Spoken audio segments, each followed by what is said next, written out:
This is Joe Cole. This is Ruben Loftus-Cheek, and you're listening to the London is Blue podcast. Hey everyone, welcome back to the London is Blue podcast. I am your fourth choice host with the least, Nick Verlaney, back in the saddle. I've been trusted by my colleagues to take on the Chelsea women's season preview episode. And so I'm really excited about this. Obviously, our coverage of the women's team increased over the last couple of years, and for incredible reasons, as they are probably Chelsea's best overall team at the club. They've been 2 times league winners in a row, and Emma Hayes is just one of the most phenomenal coaches in the biz. So we are going to do a full season preview of the Chelsea women's team, which is only deserved. And today I have a couple of special guests, one who you've heard before, but who I'm going to allow to credential himself a little bit, and another first cap to the show that I will let them do their own intro to their accomplishments. First off, Abdullah, welcome back to the show, man. How are you doing? Man, all good. Always good to be back. Appreciate you getting me back on. And this is my third cap, I think now. Yeah, making it regular, getting myself as a regular in the team. You know, who knows what happens in the future, but it's good to be back, man. How are you? Great. Tell the people. You gotta let the people know who you are, what your interest in this team is, how long you've been covering them, all that stuff. Right. For the maybe 3 people that have ever heard me before, hi. For the 3 million people worldwide, okay? Worldwide. If you 3 people million that apparently know me worldwide, please make yourself known. I'd love to know who you are. But no, jokes aside, so I'm an author and performance analyst. You know, I've written a book on Lyon, but I have most recently announced that I'm writing a book on the Chelsea women's team. I've been covering women's football for the past 3 years, writing for multiple outlets and such. I've done some work for a few clubs around the world. So kind of just wherever life takes me. I've been a Chelsea men's fan since the year 2000. So it's been 21 years now since I've been supporting the club, and it was only a natural progression to kind of follow and kind of keep a close eye on the women's team and just see their progression. And when I finished the Lyon book, I was like, well, there's nowhere else I can go. I have to do something Chelsea related, kind of get one off the bucket list. And here we are today. I'm also part co-host to the Box to Box WSL podcast as well. So kind of all over the place, master of none, jack of all trades kind of guy, but it is what it is, and we're here. Well, if you're a master of none, what the hell am I? Boy, so that was an extraordinarily good intro. Where can people find you on Twitter? Because we gotta get more people following you. Of course, no, I appreciate it. My handle is at KUNABD, so it's the same nickname as Sergio Aguero. Kun Aguero is kind of a quick thing there. I was I still am a huge Kun Aguero fan back from his Atletico Madrid days. And I was in high school and I really wanted a nickname to stick. So I forced everybody to call me Kun, and it kind of just stuck since then. So I just made it into my handle, part of the brand, quote unquote. So yeah, at KUNABD on Twitter. A man with a brand, that's what it's all about. Coincidentally, we have a partner in crime of yours on the show today who also specializes in all things football. Jesse Parker Humphreys, welcome to the show. First time. It's great to have you. Tell the people about yourself. Yeah, super excited. Long time listener, first time caller. Yes. So, yeah, I have been a Chelsea fan all my life. Grew up in South London. Chelsea fan in a house of Arsenal fans. So, a tough childhood at points, but I made it through. I made it out. And yeah, I've been covering the women's side of stuff for 3 or 4 seasons now.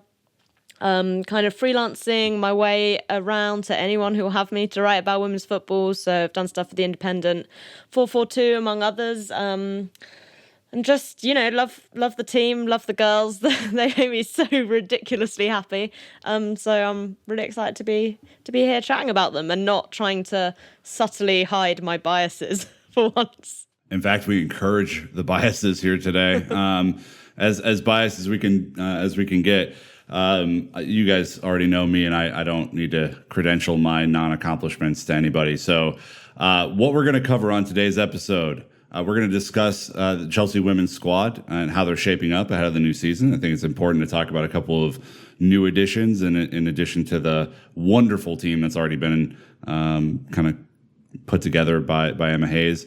We're going to pinpoint a couple of key matches and how other WSL teams are shaping up ahead of the season. It's important to do a little competitive analysis, see where we're going to stand for the year.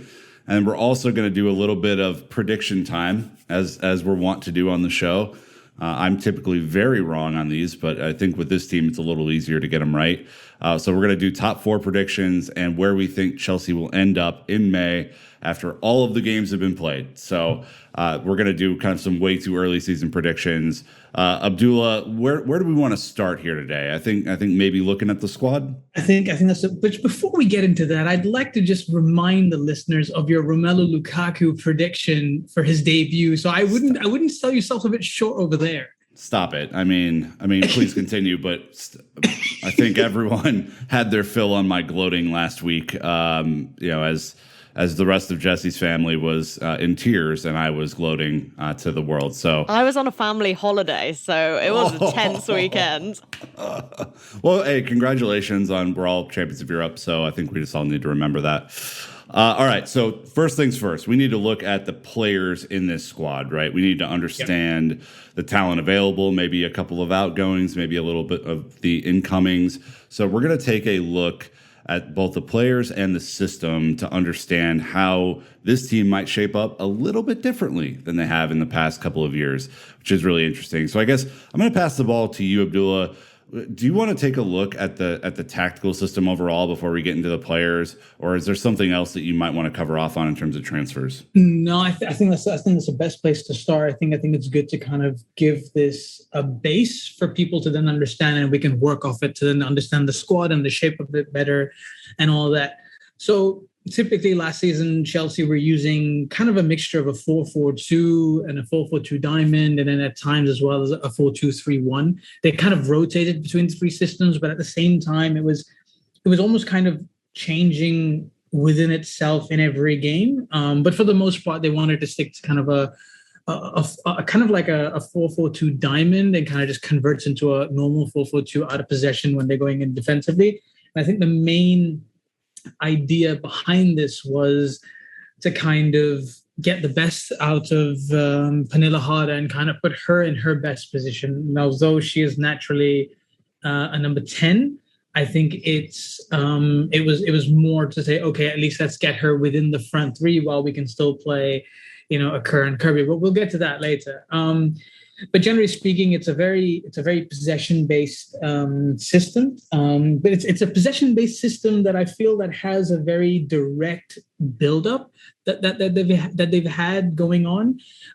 So your 2 center backs will more often than not like to step out into midfield, considering teams will hold a deeper line, so they have a lot more space to kind of step out into, and then they want to play diagonal passes into the channels for the fullback / wingers, to kind of run into, and then kind of create overloads on those sides. So that's generally the system as a whole. And then kind of off the ball, they don't really go for a man-to-man pressing. It's almost a zonal swarming press, as I like to call it, where they get like 2-3 players to kind of come in and converge on a player, mainly because they don't actually have a specialized defensive midfielder who's going to be very, who's actually, adept at tackling and is proficient at the tackling as much as they are going forward. So it's kind of using numbers to kind of win the ball back.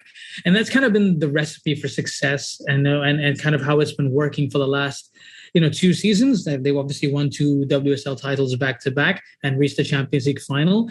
Not to say that there aren't faults with the system, as we saw, though Barcelona exposed it to quite an extent, but there were signs against Wolfsburg, there were signs against Bayern Munich, and to an extent Atletico Madrid. So that's my general overview. Jesse, if you want to correct me and kind of plug in holes that I've missed, then, or if you want to completely say that I'm completely wrong, then I have no problem. Please go ahead. No, I think that just about covers it. I guess the thing that's really stood out tactically last season was almost Hayes' attempt to fit all of these kind of superstars into the team, which it kind of felt at points maybe whether that was like the priority over the system that they were actually then playing in. So I think what's going to be really interesting as we look ahead to this coming season is, does she look to maybe kind of sacrifice some of those players?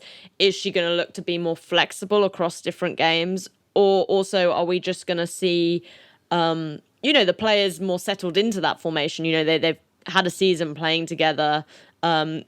It's kind of mad when you look back on last season, the idea that Sam Kerr, Fran Kirby, and Pernille Harder had never really played together. Sam had obviously joined the club in January, but Fran had been out with her illness. So yeah, I think it's really exciting to think, those three had a pretty good season as seasons go last season. But yeah, I mean, a 6 out of 10. But I think we can expect that to go up this year. Well, I mean, it's an interesting thing that you guys were talking about in terms of formations. I think we, at times, football fans can get a little bit into FIFA mode and how you play with different formations and how the formations work and all that kind of stuff.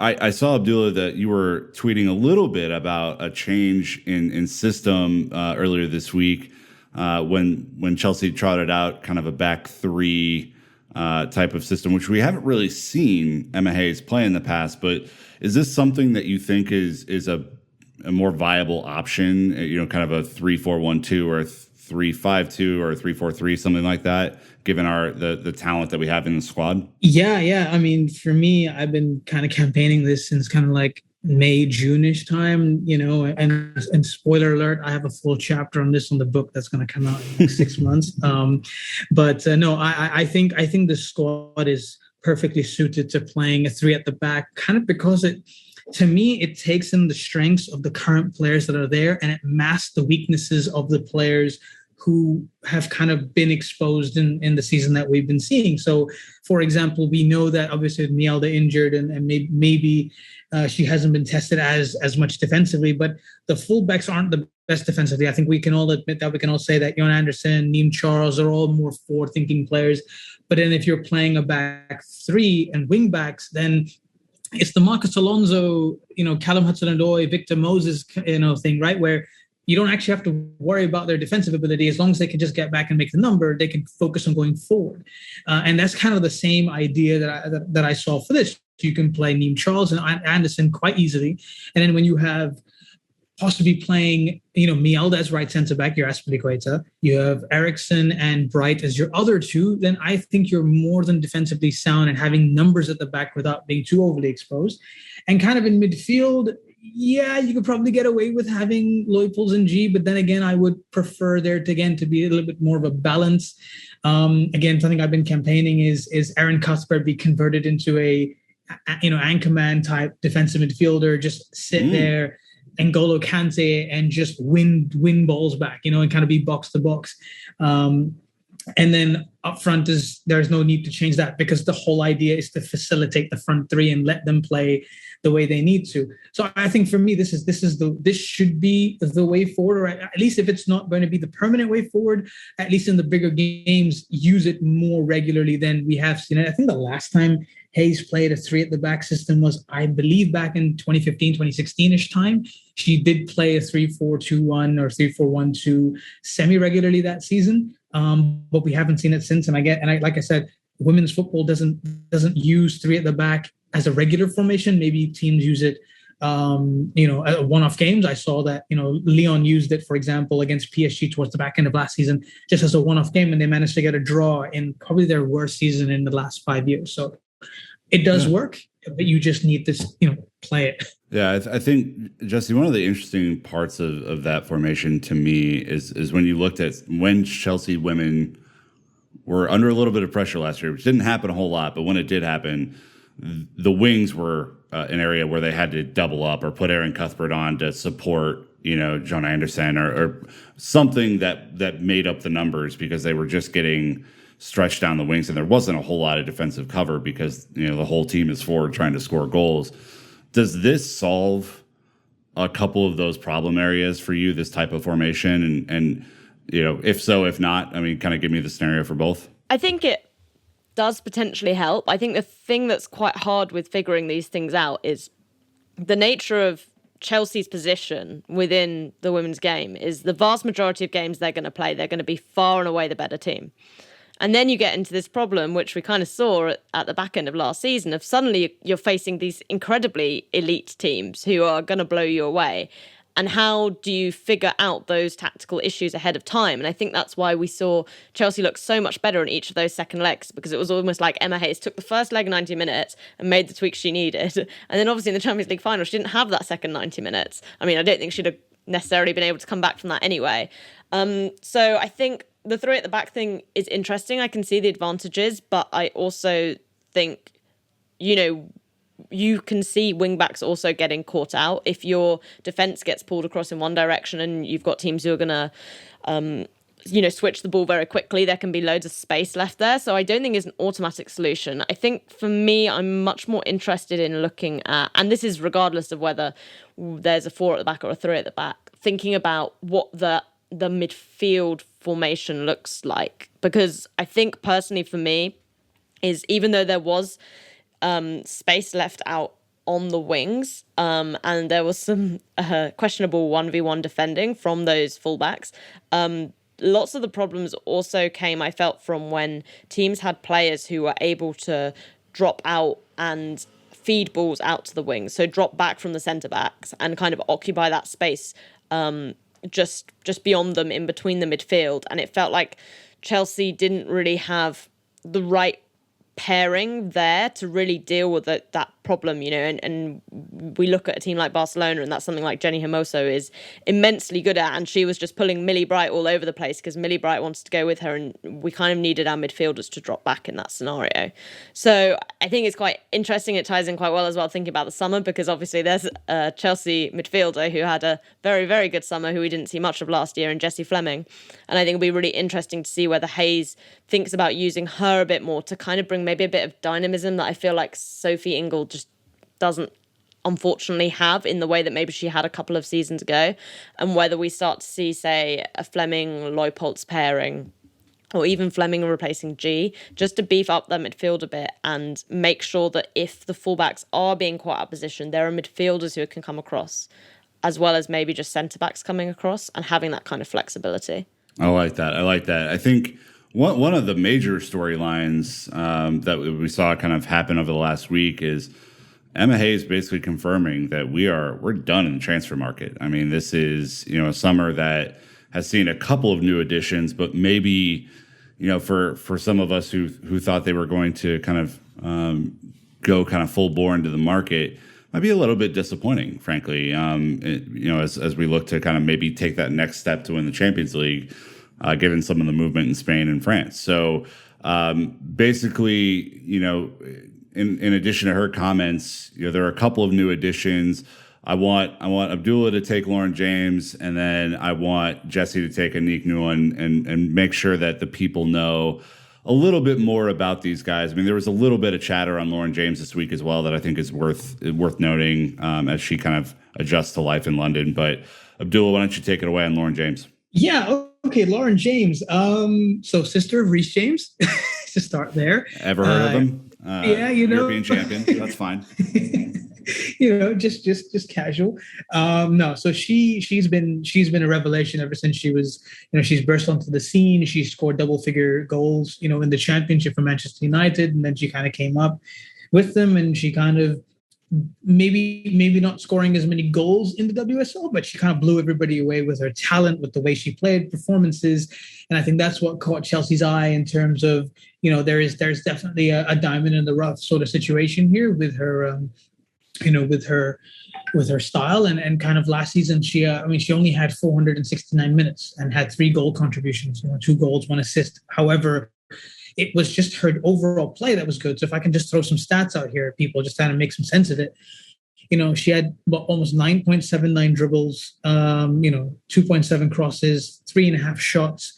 And I think this is important, 2.11 interceptions per 90 and 2.69 recoveries per 90. Now, while they may just be numbers, and the only reason I can't really contextualize it in terms of rankings, in terms of league, because she's not had enough minutes, and I caveat this by saying she's only had 469 minutes. However, based on those limited minutes and the stats that she has, I think it's pretty obvious to say that she is someone who can run at defenders and wants to get past them. The high frequency of dribbles means that she's going to be, whether she plays up front or whether she plays kind of like an inside left or right channel, she is going to take on defenders in 1v1 positions. And I think overall, the landscape of women's football, they have better attackers than they are better defenders. So I think with her being able to do this, there's a better chance that she gets the better of a defender or not. And kind of the way Hayes has her system set up, she likes her attackers to defend as well through pressing. Obviously, the pressing starts from the front. And we've seen that Pernille Harder's stats, if you compare them from her last season at Wolfsburg and her first season at Chelsea, I don't have the numbers on me right now, but the overall trend is that she's had higher defensive numbers this season than she did last season. And that's a result of the system and the role that she's been asked to play. And I'm assuming that James is going to have a similar sort of system to play with. So it's not just going to be get the ball out on the left side, cut inside and shoot. It's going to be, all right, you do that, you combine, and I think she's perfect, to play those quick 1-2s, those exchange of passes in the pockets of space, with the front three or the other two that she's going to be playing with. But also defensively, she's going to be asked to be put in a shift because especially if she's going to be playing in a wider position, she's going to have to put in some pressing, tackles, interceptions, and some sort of pressure. So, 2.5 interceptions and recoveries, for an attacker, I think is not too bad.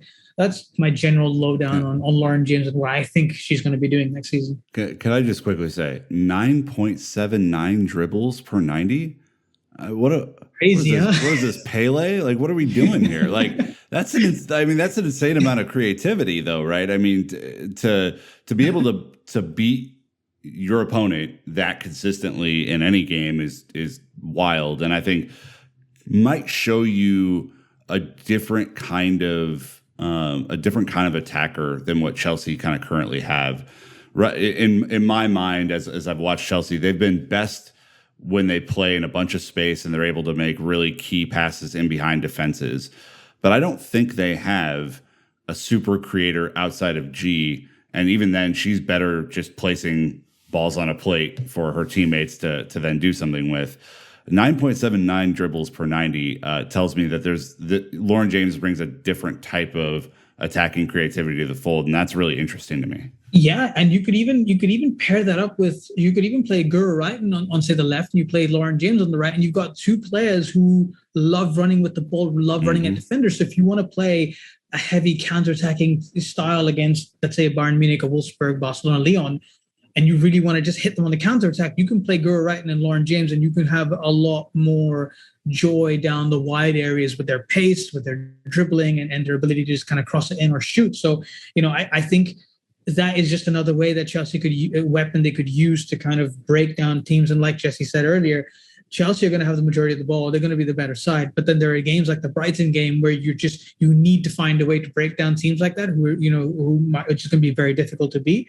And this could be another way forward. All right, so I'm going to pass the ball to Jesse here because I think Anik Nguyen is someone who might not have come in with the same level of notoriety, but is in a position arguably, not arguably to me, of more dire need than potentially what we have up front already, which is an insane number of riches. Can you talk about this new center back, fullback, wherever she plays, and what strengths she's going to bring to this squad? I mean, we obviously have Millie Bright and Magda Eriksson up, kind of cemented in those center back roles in a back four. Does Anik allow Chelsea to play a little bit differently or just provide more depth? I think predominantly it is, at least initially, a depth signing.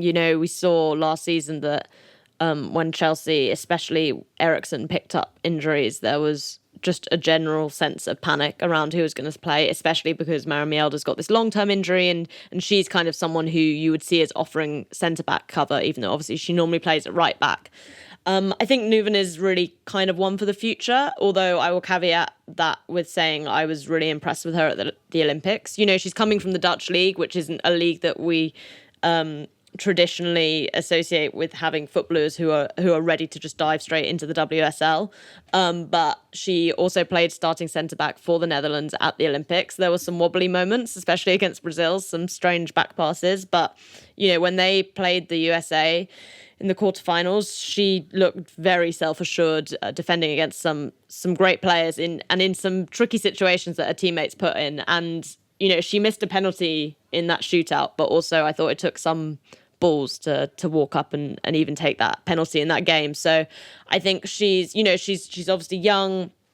I think she's, got the kind of basic experience, but I think at least initially we're just going to see her being in that backup role. But I think this is definitely kind of Emma Hayes looking to the future there. Is she a signing that allows Chelsea to potentially play in a back three type of defensive formation, or is this a player that still needs to kind of get embedded into Emma Hayes' system and to learn the ropes a little bit from someone like Magda? I generally think Emma Hayes likes to give her players time to bed in anyway. So I think that's definitely probably going to be the starting point. But I do think Nuven would have the ability to play in a back three if that is what Emma Hayes wants to do with her. I think, the other thing that will be interesting is kind of like what this allows Jess Carter to do, because Jess Carter has played here, there, and everywhere across the back line. And, I think that's kind of been to her detriment. It's easy to forget that although she's obviously continuously getting older and she's maybe not quite as young as sometimes I still think of her as being, but I feel like she obviously went from this having no game time at all to having loads of game time, but having to play in a million different positions. And I wonder if just having Nuven as the backup centre back and that kind of being clearly there will allow maybe Carter to, develop as if she's going to be the backup right back or left back and play at full back, whatever that's going to be. Having said that, I've seen her play in pre-season also at centre back and full back, but there are different reasons for that, when players are away and stuff in pre-season. But I think that will be interesting to see what maybe that allows, because Jess Carter is perhaps not an elite defender, but I think Emma Hayes has shown that she's willing to trust her, and she's had some big moments in some really tough games. So I hope we see her kick on this season too. Okay, well, overall, kind of a sense that both players, I think even, Abdullah Emma Hayes coming out this week and saying that Lauren James is going to need some time to adjust to her new surroundings, and, that they're working on a couple of off the pitch issues. It seemed, my sense from what Jesse just said is that we have a couple players who probably need a little bit of time, and that we might not see too many immediate changes to the starting 11 due to these new additions. Is that kind of your feeling? Yeah, no, I totally agree with both of your sentiments. Yeah, I think signings for the future, but I think I think at least for the start we're going to be seeing kind of relatively the same starting 11. I mean, there's been a couple of academy players, namely Georgia Fox, who's kind of stepped up, and she looks like she's going to be the next academy player to maybe get some minutes in the side.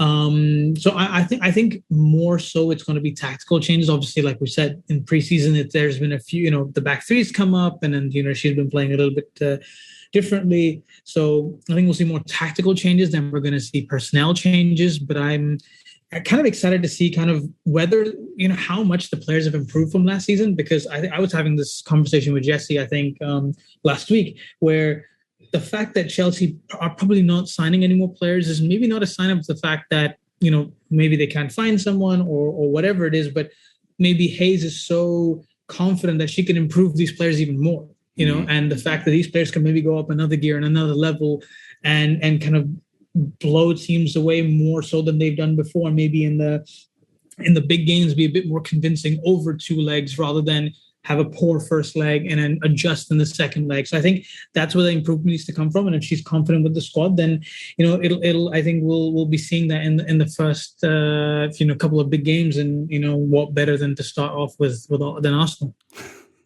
Well, we are going to get to that next. Great segue. Really quick though, we are going to take a quick ad break.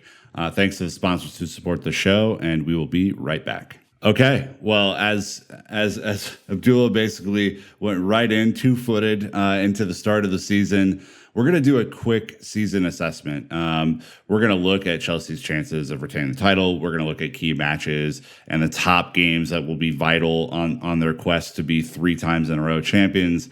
And then we're going to look at where they sit in the 2020-2021 FA Cup, which is being obviously delayed to kind of the start of the season. So we're going to start there. Look, you have this unbelievable chart up here, Abdullah, and I want you to go through the insane, and I mean insane, run that Chelsea women have been on since February of 2019. So yeah, it's crazy. I mean, from February 2019 to February 2021, Chelsea have scored 109 goals in the WSL, league ranked first. They've conceded only 22 goals, again, lowest conceded. They've had 16 clean sheets, tied for first. They've had 673 shots, which is the most. 266 of them on target, which is also the most. They've had a shot conversion rate of 16.2%, which may not seem like much, but it's second in the overall league. 17,080 passes, which ranks them third, which makes sense considering they like to play a little bit more direct than they do, Arsenal-esque tiki-taka football. They've won 26 games, which is tied first, and they've amassed 85 points, which has also put them first. So there's a lot of firsts in here. This team has just been so dominant over the last couple of seasons. It's actually incredibly scary how dominant they've been. Well, it's also important to remember, right? There are less teams in the WSL, so you don't get as many matches in league play as you would in like the Premier League. And it's also something to note that 16.2% shot conversion rate. As I talk about the men's team every week, I look at how many shots on target did we have, even just shots on target, not even goals that we've scored. It's far lower for the men than it is for the women here. So that 16.2 is nothing to laugh at. That's actually really decent considering the insane amount of shots that they've taken as well. This team is not shy around goals, so they do like to go for it. I guess, Jesse, as you look at the top scorers, from WSL debut seasons of yore, it seems like there's one person at the top of interest that you might want to go over. Yeah, Sam Kerr, WSL debut season top scorer. I mean, her adjustment to the WSL has kind of been fascinating, I think, just in terms of, she had a slow start and kind of there was all these people going, oh, it's a bit, she can't really do it here. I think the NWSL to WSL rivalry was in full force of, everyone in WSL being like, this proves the NWSL is so easy. And then obviously she just blew everyone in the WSL out the water as well and became the first player to win Golden Boot across three continents, Australia, America and England, which isn't too bad. And I think what's mad about Sam Kerr's scoring is, in the WSL, we normally see like significant overperformance of XG, and that's kind of normal. But obviously, you've got to like bear in mind the variance. And so, someone like Fran Kirby, who I think scored like 16 goals last season of about 7 or 8 expected goals, but Sam Kerr just literally like kind of matches her expected goals. So I kind of feel like we can just genuinely expect her to have an even better season this year, given that the first month or 2 of last season she was still kind of getting going. So she's had an amazing summer as well. Like with Australia, she was really good, and she captained them to their best ever finish in international tournament. So I feel like she's really G'd up to go again. G'd up, I see what you did there. Look, I think, given the absurd performance of Sam and Fran last year, it will probably not shock a whole lot of people that they are going to play and probably score a bunch of goals again. You mentioned this earlier, though, Abdullah, which I think is maybe a little lost in all of the success of last season, which is you had Pernilla Harder, who comes in as an unbelievable player of the season in almost every sports writer's book. And she has to sacrifice the way that she normally would play to fit into this team. and kind of form a triumvirate, maybe drop a little bit deeper than she would have in previous seasons at Wolfsburg. Can you maybe just talk about her role? I know the players part of this is only a part of the whole season as we look ahead, but that's one player that I think has had to maybe do a little bit of different stuff to get into the team. No, you're right. And it's kind of been a debate across Twitter, in the season where you've almost got like half the fan base saying, no, this is the worst thing in the world. She's playing in the wrong position. We're not getting the best out of her. This is an outrage, burn her at the stake, MAs at the stakes, blah, blah, blah, blah, blah. Then you got the other half who are going, no, guys, just kind of understand this is what she's been asked to do. She's not doing this on her own free will. You got some people saying that she's not liking it. Some people saying that, well, she's just going to get used to it. So there's been a lot of contentious, word around this. But for me, if I'm talking from my analyst point of view, and I wrote something akin to 3,500 words on her entire role for the season, where to me it's all about kind of getting the front three to work in tandem, but at the same time try and unlock as much individual strengths that each of them have without sacrificing too much. So what I mean by that is you don't want to take too much away from Sam Kerr and her goal scoring ability by being able to sit on the shoulder of defenders and running behind. You don't want to get rid of Fran Kirby's kind of like free roaming, kind of get into the back post and just being clinical in front of goal and her like predatory instincts in the box. And then at the same time, you don't want to get rid of Pernille Harder's kind of, while she is like a shadow striker, I almost, I like to coin her as that, but you don't want to take too much away from her goal scoring instincts, but at the same time, you want to enhance her creativity. So kind of what Emma Hayes has done is, for me, is I think what she's done is she's seen the playmaking in Pernille Harder as a number 9. She's moved her slightly further back and kind of given her a free role and said, look, it's like a free role without being a free role, which is, okay, you play as a number 10. From an attacking point of view, I'll let you kind of roam across the front line. You can go into pockets of space, combine with the fullbacks, the when Sam Kerr drops into the left side or Kirby on the other side, you can kind of play around there. But I need you to be able to facilitate build-up. I need you to be able to connect Leopold's G together with the attack. And I also need you to be able to be the pressing link, the starter, just kind of be like that second line of press where once Kirby and Kerr kind of, push players into a corner and isolate them, I would need you to be able to back them up and add that extra bit of pressure. So you don't necessarily need to win the ball, but you just need to add that extra line of pressure off the ball.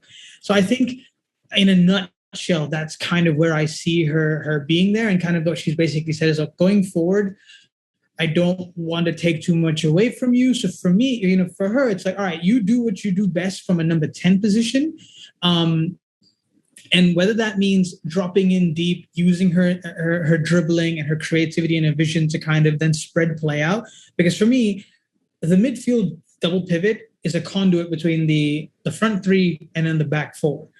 But for me, Pernille Harder in that middle space is kind of like, okay, if you need me, I'm going to be here and can help you facilitate the buildup. And if there's no space directly going forward, I can then create the spaces going in between the lines.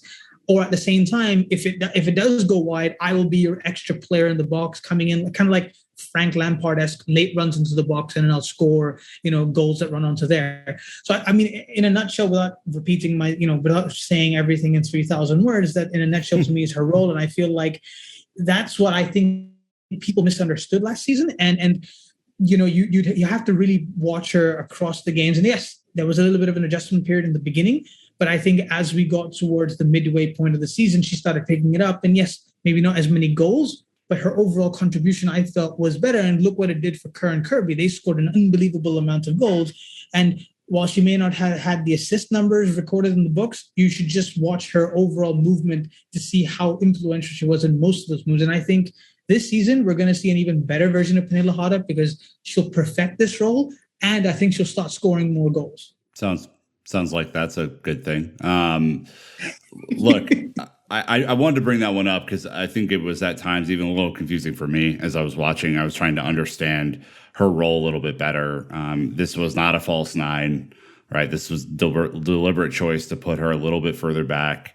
and to ensure that she was able to facilitate a little bit more, which is really great analysis there, Abdullah. And I think probably vaults us into the league, right? Which is the thing that Chelsea have won 2 times in a row. Just a couple of league titles there. It's not a big deal. Don't worry about it. But we are the best team in the league. So I'm going to quickly read the league table because, of course, we have a couple of new entrants into the league per league rules. And then we'll figure out kind of maybe who Chelsea's biggest threat or closest competition will be for this league season. So I'll read them and I'll pass to Jesse for a little bit of analysis. Of course, Arsenal, just on alphabetical order, are gonna top the league at this point, and that will be the last time that they are there.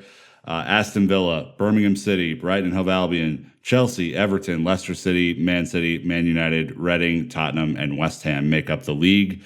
And obviously it's becoming a more competitive overall league, Jesse. I think that's easily safe to say. There's more investment in the league over the last couple of years than we've seen in years past.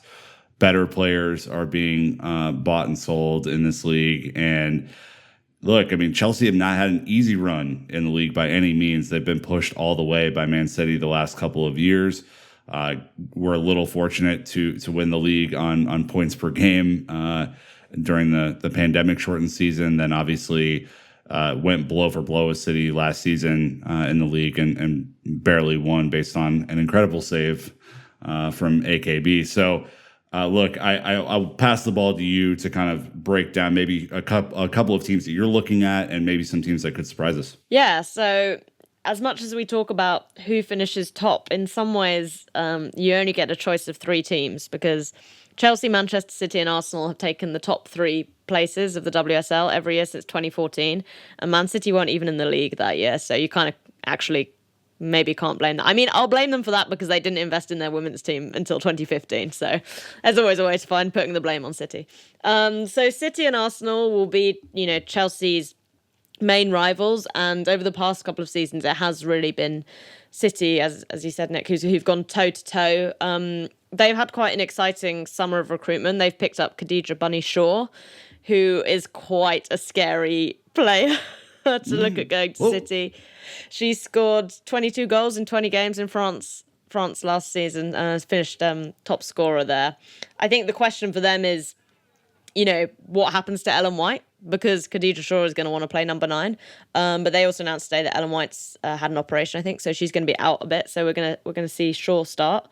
They've replaced the departures, so all their Americans left. Abby Dahlkemper, Rose Lavelle, and Sam Mewis all decided they did not like Manchester and went home. They've brought in Vicky Losada from Barcelona, kind of to fill that Sam Mewis spot. They've brought in Alana Kennedy from Spurs, who will potentially be filling in that Dahlkemper spot. She can play centre-back or midfield.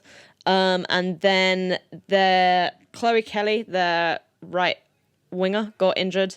Right. So they've brought in Hayley Rasso from Everton, which I think is a really, really neat fit to kind of cover for her this season. So I think, City, they've had a really good transfer window, as much as I hate to say it. I think I texted a friend and I was like, I hate when my enemies make sensible transfers, because all you want to do is like look at them and be like, they're stupid players to sign. But no, it's been really good.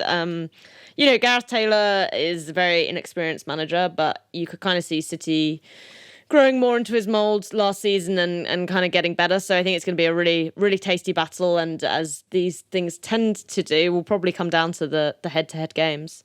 And then you've got Arsenal, who are kind of looking to rejuvenate themselves. Joe Montemurro has moved on. They've brought in Jonas Eideval, really exciting manager who's come from Sweden. He looks like he wants to play, where Joe Montemurro kind of played like languid, like slow tiki-taka football. Eideval, I think, wants to play like just speed things up a bit. Still like probably not as direct as say Emma Hayes and Chelsea want to play. But they've brought in some really good players too. Nikita Paris has come back from Lyon. They've signed Mana Iwabuchi from Villa, who was like a long-term target and really good friends with Viv Miedemar, which is concerning. And they've also signed Frida Marnum, who looks, for having watched her in pre-season, looks amazing. She's like this 21-year-old, I think she's Norwegian, who's like a bit of a wunderkind. And yeah, she's going to play in midfield, and she looks really, really good. So I think it's going to be really, tasty. I think all the teams look really strong. I kind of feel like Chelsea do still have an advantage by the fact that their players are more settled. As much as I think City signings are good, they're still going to take time to bed in. As much as I think Eidevall's a good manager, he's still got to mold the team in his image. So it's going to be really interesting matchups. I think the head-to-heads are going to be very stressful, especially that opening game against Arsenal. But I still believe Chelsea can come up on top. I still believe that we're in a better position than those other teams. I want to quickly pass the ball to you, Abdullah, because we were in a WhatsApp group talking a little bit about Everton, and this might be a team where in years past has not necessarily been closing the gap, but it seems as if they're making a couple of shrewd signings as well that might help boost them up the table a little bit and maybe get closer to maybe like Man United or in maybe that 4th, 5th, or 6th spot. Yeah, absolutely. I think I've been super impressed with kind of the work Everton have done in the transfer market. And while I think City have had the overall better transfer window in terms of what they needed for the squad, I feel like Everton are up there, if not on par with the players that they got. And I think they got some really good additions to the squad. I mean, we take a couple examples. Tony Duggan's come from Spain back into England. That was a big that's a big signing. Natalie Bjorn, did really well for Sweden in the Olympics, so he's going to be a good addition at the back. Leonie Meyer comes from Arsenal, so you got some WSL experience there. Kenza Dahlia again coming in from West Ham, having that experience. Probably my favorite signing of Everton's is Aurora Gali from Juventus, the number 6. I think she is going to be probably one of my favorite signings of the season. It's just going to be able to control games from there and kind of give Everton something that they lacked maybe in past years, and just this presence in midfield, someone who can dictate play and calm things down. And then obviously they've now added Anna Anvegard to partner up with Valerie Gova. So while Gova had her injury issues, now with Anvegard there, they've got 2 excellent centre forwards to play off of. They could play them in a pair, they could play them individually, and they'll push each other first. So I mean, to me, I can't even predict the starting 11 because they're just the Everton squad suddenly, is littered with talent, and I can see them. I think they'll beat one of the top 3, at least one of them once, if not twice, across the season. That's how good I think Everton will be this season. I don't know who they're going to be, but I think they're going to get a result at least once, if not twice. All right, well, knock on wood for Arsenal on that one. Always.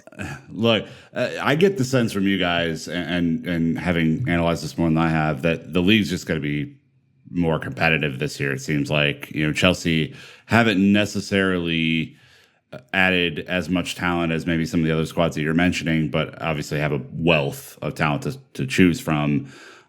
City are trying to win the league and take it back. Arsenal are trying to remain relevant in the league as well. Is that the sense that you guys get, that it's going to be even more competitive than the last 2 extremely competitive championship races? I think so. I think what Everton have done is really exciting, but they kind of did that last season too. I felt the same last season, and it didn't really materialize in the same way. They didn't lose to any of the teams who finished below them and lost to every team that finished above them twice. So it's a big gap for them to jump over. I do think they've got the quality to do it on paper, but I think it still might be a bit of a different question in reality. And then United are the interesting one as well, right? Because they came really, really close last season to doing it, but they've lost Casey Stoney. Kristen Press is gone. Tobin Heath is gone. Lauren James is gone. There's been quite a lot of high-profile exits from the club. They brought Mark Skinner in. That's, I think, an interesting recruitment decision, which I think it will be fascinating to see how it plays out. So I'm not sure if I can see United pushing Arsenal anywhere near as close as they did last season. So I do think that a lot of the onus is on Everton. But I I think, given the position Arsenal and City in, I would be quite surprised if they managed to overhaul any of the three. But I agree with Abdullah. I can definitely see them maybe, looking to take points off teams this season. I think their main problem is just defensively. They just collapse against any big side, apart from when they knocked us out in the FA Cup last season, which is kind of sod's law. But that's literally their only big scalp that they've taken. And then we promptly knocked them out of the FA Cup this season. So, revenge tastes sweet. There it is. All right, look, the league is one thing. Europe is another. Chelsea obviously came just short of winning the Champions League last year in heartbreaking fashion against Barcelona in a game where they were just not, frankly, as competitive as we thought they'd be. And knowing Emma Hayes and having hung around her, that the fire is burning bright ahead of this season to get back to that match and win it this time around. Look, Europe is just hard, as we saw last year. Chelsea had an amazing team, got a little fortunate against Atletico Madrid that we had an incredibly astute goalkeeping performance from Notorious AKB at the back. Did struggle against Bayern as well at times, and I think you're just able to turn it up that half notch more on the second leg, and then didn't have the best of matches, obviously, against Barcelona. So can you guys maybe just talk about the major players in the Champions League, maybe pick a couple of pieces that you think are going to be in Chelsea's way to return to that final, and why you think they're maybe going to be a bigger challenge? So I'll start with Jesse. Yeah, I mean, it's quite interesting. There's been a lot of change in Europe. Barcelona, PSG, they both changed managers. Wolfsburg have brought in a new manager, and Lyon obviously changed their manager right at the end of last season.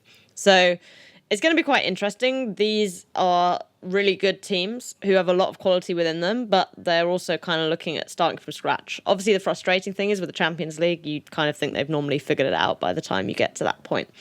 I think when we think about Chelsea playing these kind of teams, I don't think on paper their Chelsea squad is any weaker than any of them, maybe with the exception of Barcelona, because they are stacked as well. I think the thing that will be interesting about this year is I think it's really important to think about or understand the emotional weight that sat on Emma Hayes reaching the final of the Champions League. And, I was at the semi-final second leg against Bayern, and it was kind of the most ridiculous, eerie game I've ever been to, because it was this crazy outpouring of emotion with no one there, just a couple of journalists. And I just kind of felt in hindsight, looking at that final against Barcelona, it was almost like that had become Chelsea's final, because they'd come so close so many times and not made it, and it meant so much to them that then when you concede this free own goal within 2 minutes, it was almost like that mental energy had already been all used up. So I think going into this season, I think Chelsea will feel calmer. That was the overriding feeling that I got from all of those games. That first leg Atletico game where the Sophie Ingle got the red card. It was just panic, and there was no need to panic. We were a vastly superior team than Atletico. That's why we won, even when we played almost the whole game with 10 players. And that just kind of persisted all the way through. And I really hope they kind of use that season to get it out of their system, and we just see a more confident Chelsea. Because as I say, I really don't think, other than Barcelona, and we can just hope someone else knocks them out for us, maybe. Which is kind of like what happened with Lyon, right, last season. So you're phew. There isn't a team there that Chelsea need to be scared of. Abdullah, is that your sense as well as you're looking at the gamut that you have to run in the Champions League? Overall, yes. Overall, I agree with what Jesse said, and I think while a lot of these teams that are usually been so good in the past, I think they're going to have to start over. I think the fact that the real meaningful games, which is the knockout stages, only happen in at the turn of the year. Teams will have 4, 5, 6 months to kind of figure out tactics, figure out their squads. But and this is not any sort of bias. This is not any sort of thing. But I mean, like Jesse said, I don't. Except for, and my only caveat is, I think if Leon can get Ada Hegerberg back fit and firing, and based on what I've been seeing from them already in preseason and things like that, I feel like they're already there. I think they're a better tactically, they're a better outfit than they were a year and a half ago. And for me, that's scary because if they don't have Ada Hegerberg back and they can start getting momentum, I mean, they had a really good 3-0 win in their first league game already. And PSG have lost half their squad. So I don't think PSG are going to be the same force they were last year. But I think if Lyon can get Hegerberg back, fit and firing, they then suddenly become a scary team once again, because if Hegerberg can score back to 25, 30 goals a season again and kind of pop up in the big games, then, I feel like they would be the third team to kind of be wary about, along with Chelsea and Barcelona. But I think overall, Chelsea should be considered top 2 favorites to win the Champions League this season from the get-go. Obviously, they were finalists. They were second best club in the world right now after Barcelona. So you kind of go into the new season saying, right, Chelsea, Barcelona, you're the favorites to win it. But for me, I think Lyon are the ones to watch out for, mainly because I feel like they've actually got a competent coach now who actually has a tactical idea, rather than before, where the guy just seemed like he was throwing players on the pitch and making the if I can make the apt comparison of Kovacic for Barkley at 60 minutes, that's literally what he was doing for a season and a half. So, that's my assessment overall. The good old days there. Look, I think all this means is that it's time to do a little prediction game. We kind of know the key teams that Chelsea are up against. We know the players that our team and the other teams have at their disposal. So we're going to go through each competition that Chelsea will play, and there are 5 because we still have to round out last year's FA Cup, and so we'll get that done in pretty short order here. But it's fun to at least predict a win there. And so we're going to go through each of the 5 competitions methodically and predict a place, and that'll be a lot of fun. So look, first and foremost, the league. I think this is something that Chelsea will want to win for a third straight time. It seems as if Manchester City is also really pushing for that spot as well. Jesse, where do you think Chelsea will finish in the FAWSL? So if Chelsea won it for a third consecutive time, that's never, ever been done before. And I can only talk about this in context of a different competition, but I think in Emma Hayes' pursuit of the Champions League, I wonder if they will falter in the WSL. Oh, no. So I'm going to say back City to win the league, but I think Chelsea will win the Champions League. Whoa, okay. Well, now you've skipped ahead, but it's a very good skip ahead. I had to, because I can't just sit here and say, I think City are going to win the league. Do you know what I mean? I have to explain why. All right, so where do you have Chelsea finishing in the league then? I think Chelsea will come second. Second, okay. But then, look, I mean, I'm going to put a big old in caps champions of the next one that we'll talk about.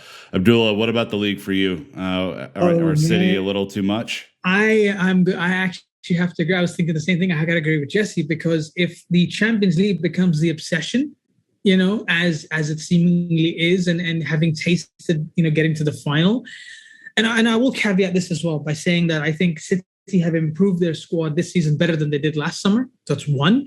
But second, if Emma Hayes doesn't rotate more this season, and I think what's one thing I wish I'd put it in earlier, is that I think if we had seen a little bit more rotation from the players, and then them getting used to your Drew Spencers, your Bethany Englands, your Guru Writons, if they were used to the system playing with the core players and kind of just being integrated with it, I feel like there's a better chance to be able to then balance the multiple competitions, because you then risk, the burnout and all that. So if, for example, you get to a point where you're playing, I'm just randomly hypothetical, I don't remember the fixture list, but maybe you're playing Arsenal one week, and then midweek you're playing a PSG knockout round against PSG in the quarterfinals. Like, you're going to want to play a little bit of rotation there. But if you can have a couple of players who have been regularly playing and can come in, that's where, like we said, Jesse Fleming becomes an important player. I think Wrighton, Bethany England, they can start playing. You can rest the Sam Kerr, you can rest the Kirby, you can rest the Leupolz, and bring in these rotation in. But having said that, that's if that happens. Otherwise, I think in the pursuit of the Champions League, I think City might pip it. I think Gareth Taylor has improved as the season went on, and I think he's got a lot better tools at his disposal. And I think sneakily, I mean, I still think Arsenal will come third. I don't think they're gonna come ahead of Chelsea, but I think Arsenal will pose a little bit more of a problem this year than they did before. But I think that'll take some time because Jonas will want to take time for his ideas to come across, and I think he'll bear a better chance than Mikel Arteta is right now. So I'll say Chelsea for second, and then champions of, and then at least finalists of Europe, if not champions. All right, so then Jesse has us winning the Champions League, so that gold star for you. I have us still winning the league. I don't know that confidence. I just get worried when I predict things that I'm like cursing it. Emma Hayes has a track record of doing stuff that hasn't been done before. That's very true. I just believe in her so much that I'm going to have us win the league. Abdullah, where do you have us finishing the Champions League? We already have the most confident prediction that Chelsea will be champions of Europe for the second straight year because of Jesse's prediction that we'll win the UWSL. Where do you have us? I think they'll definitely reach the final, and I want to say that they'll learn from the lessons of the past, and I want to say that they'll win it. I think finalists for sure. I have to see how the season goes tactically in the beginning. I have to say finalists. I'll say finalists. That'll be my prediction. I think that's where I'm at too. It seems as if Barcelona's reloading. That City are going to probably have a better time of it in the Champions League this year. That you'll have to run through one of the major teams in Germany or France, to get there. So I think to be a finalist again is a great achievement, but I wonder if Chelsea have closed the gap enough to do a little bit better than they did last year. I mean, that 4-0 is tough. It's a tough thing to kind of get out of your mind on that one. All right, so then we're going to go through the first of two FA Cups that Chelsea will compete in. Obviously, we have the carryover because of COVID for the 2021 FA Cup. Jesse, where do you see Chelsea ending that? Are they going to win it? Yeah, 100%. We've not won an FA Cup since 2018. We can do the domestic quadruple if we win this one. So I'm 100% backing us to take that trophy home. Abdullah? Yeah, same. I agree. I think Chelsea will win it. And I also think we're going to win it because Optimism. why not also start off your season with a trophy? That's fun. It's like the Community Shield, but it counts right now. So that's fun. Although Arsenal will tell you it does count as a real trophy because they've somehow won it. Then we have the next iteration, the 21-22 FA Cup. Which I think is set to start on time this year if everything holds. You don't know with COVID. Obviously, the situation's kind of fluid there. But do you also back us, Jesse, to win the next iteration of the FA Cup? I do, because I also believe it's being held this year the day after the men's. So I'm going to back to back, day by day, Wembley wins for Chelsea men and women. Yes. We're going to get... I said the same thing on our men's show preview. If we don't win the damn FA Cup this year... Oh my God, I hate that competition. Jeez, just come on. I love that. That's a great prediction. Abdullah, what about you? Yeah, I think Chelsea will win this season's FA Cup as well. And kind of on the men's side, we keep getting to a final or a semi-final and get knocked out by like random people. Like, how did Arsenal beat Chelsea? I don't get that. I don't know how the men lost to Arteta's Arsenal, and you see them now and they're like in a worse state. So yeah, I back the men and women to win it. So let's do it. All right, and then now I think back-to-back Conti Cup champions as well. What are your thoughts on that competition this year? Do you think, Jesse, potentially that this takes a bit of a back seat given all the rest of the domestic and European responsibilities that Chelsea will have, or do you think they're going to go for it? I mean, I think the way these things always tend to work out is kind of depends like what the hell the draw looks like and when your games are. This season it worked quite well for us because we played City early, we knocked them out, and then we just kind of got to breeze through Bristol City in the final. But I am going to say the Conti Cup has traditionally been Arsenal's trophy, and I feel like now Arsenal are on the way back up. Maybe this will be what they target to kind of feel like they're trying to get back to the level. So I'm gonna give it to Arsenal, I'm afraid. You thinking we're semifinalists, finalists, quarterfinalists? I think we'll be semi-finalists, yeah. Okay. Abdullah, what about you? I'll take the win. Just I'm gonna be optimistic. I'll take the win. I think it's a good chance to get the rotation, the talented depth that Chelsea have. Bring them in, see what they can do, and if the essentially the second starting 11 can get wins in this cup, then albeit. So I think I'll go for the win. This is where I'm going to be a downer. I'm going to say we're quarterfinalists, but not because of anything crazy. I just think this is a rotation opportunity for Emma Hayes, and when you bring in 5, 6, 7 new players that are players who don't necessarily get game time as often. Things can go a little squirrely or haywire, and sometimes in a tournament like this, it can go badly. But given the amount of responsibilities that we talked about, one of us has Chelsea winning the Champions League. One of us has us winning the league. That they're going to be in all of these competitions. I think you have to make sacrifices somewhere. Even though Chelsea has an insanely talented squad, I think there's probably an air of this not being as important given our previous success in the tournament. So deep breath, guys. Deep breath. We did it. We got through some season predictions. Of course, we hope for the absolute best for Emma and her squad. I mean, there's so many incredible personalities on this team. There's so much fun to watch. If you are not watching them week in and week out, you're doing it wrong. And with the new TV deal, you'll be able to see them domestically in the U.S. a little bit more often, and apparently, a far bigger, badder coverage in the U.K. as well, right, Jesse? Yeah, we're gonna be on Sky a lot, and I think the other thing that will be really cool is kind of because of the TV deal, the times of the games are moving around a bit. They used to be on Sundays, but with the games moving, it's easier to kind of fit into your schedule, not necessarily clashing with whatever else is on your Sunday. So no excuses. No excuses is right. Damn it. Okay. Well, look, guys, this was a lot of fun. And, unlike the men's preview that we did, which is far more cagey and uncertain, I think, there's an air of optimism here, which is a lot of fun to do. Any final thoughts from either one of you? I'll start with Abdullah. I'm looking forward to another big season. I think this is probably going to be the most competitive season in Europe to date, just because I think in some weird sense, because most teams are restarting, everyone's on an equal footing, but everyone's equal footing is really, really high, the quality. So I think you anybody can win it, but I think it's going to be super competitive, and I'm excited to see the Champions League and obviously the league with City and Arsenal and Everton there. So I'm excited for the season overall. Yeah, I just hope it's as good as last year, because it was such an amazing season, and to not have the fans at Kings Meadow for it was so gutting. And I just think if we performed that well last year in an empty stadium, I think it's going to be rocking this year. So I think we're just going to get better, and I can't wait.